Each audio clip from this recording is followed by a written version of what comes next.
What's up, everyone? Welcome to the Inside Post and this week's episode as we cover the Preakness for 2025 at Pimlico Racecourse for Saturday. Looking at race 13 will be the Preakness Stakes. $2 million on the line.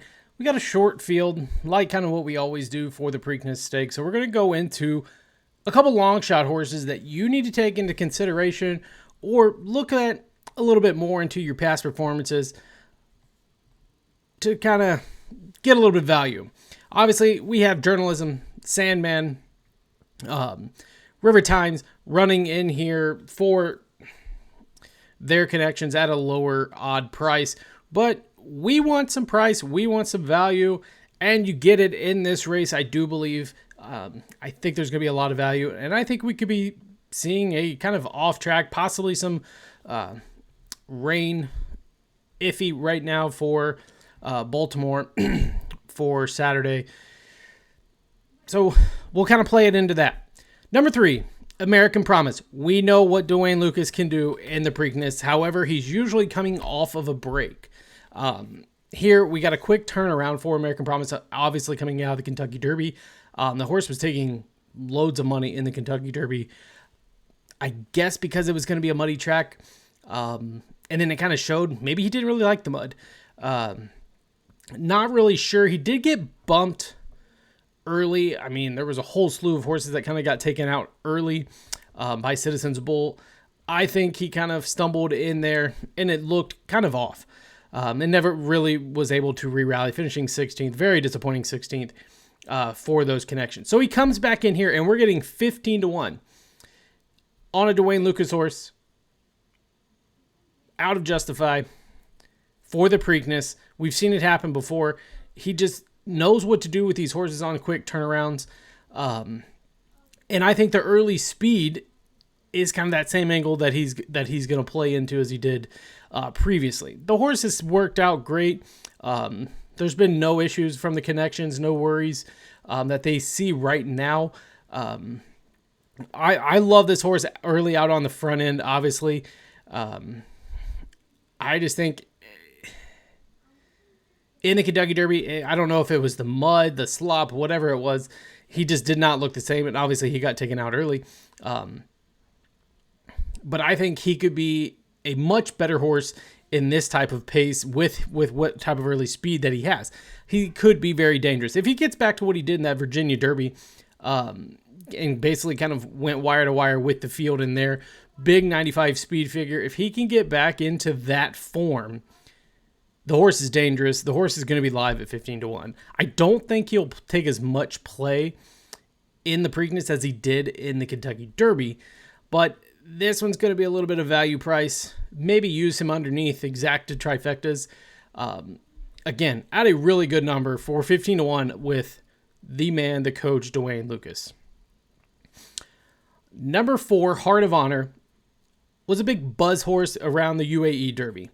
I don't know, it was beat out by a nose in there by Admired Daytona. That horse kind of flunked out of the Kentucky Derby, finishing basically dead last in there. I like that the horse comes in here for the Preakness. It's hard to judge off of that, the UAE. Obviously, you know, he wasn't good enough to win. He wasn't good enough to get to the Derby.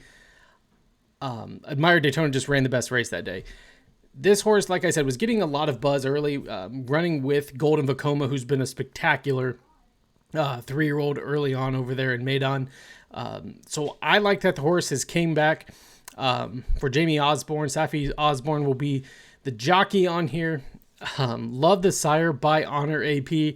So we'll see if that can kind of play into factor here for the Preakness.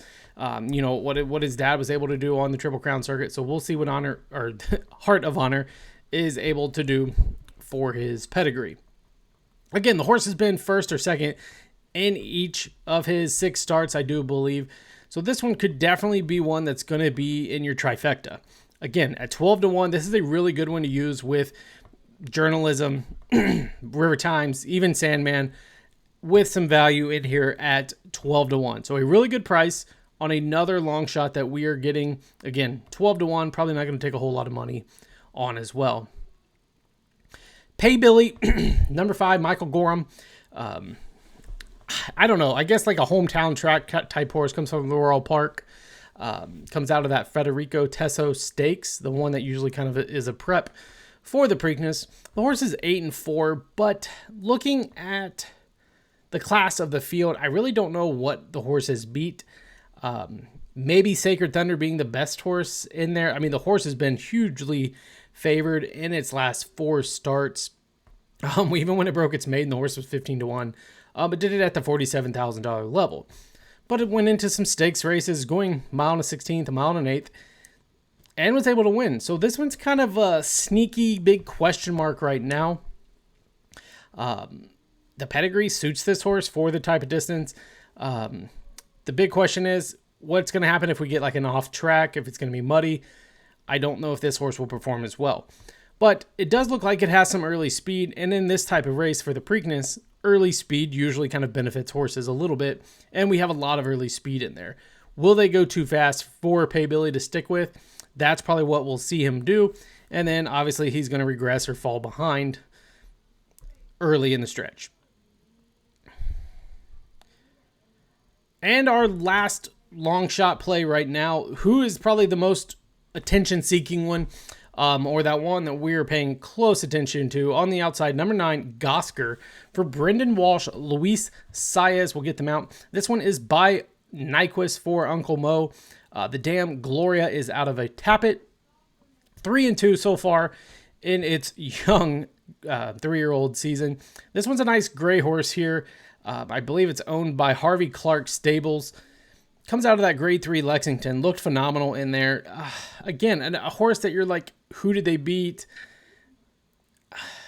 And it's tough to find any class. I mean, Bracket Buster, Prater, decent horses. I mean, it was a grade 3 stakes race. Don't get me wrong. It's just obviously nothing like what Journalism Sandman or even River Times have been running against. However, the horse does have some early speed that can be dangerous. Even the overall Equibase or time form speed forms are favorable for this horse to run in the Preakness. And I think there should not be any type of pace caution to worry about with this horse, especially at 20 to 1. This horse is probably going to be bet down. Out of all the long shots, this one will probably be bet the hardest. We could see this one maybe go down to 10 to 1. Just because it's getting a lot of buzz right now. The workouts look pretty good. He looks great on the track.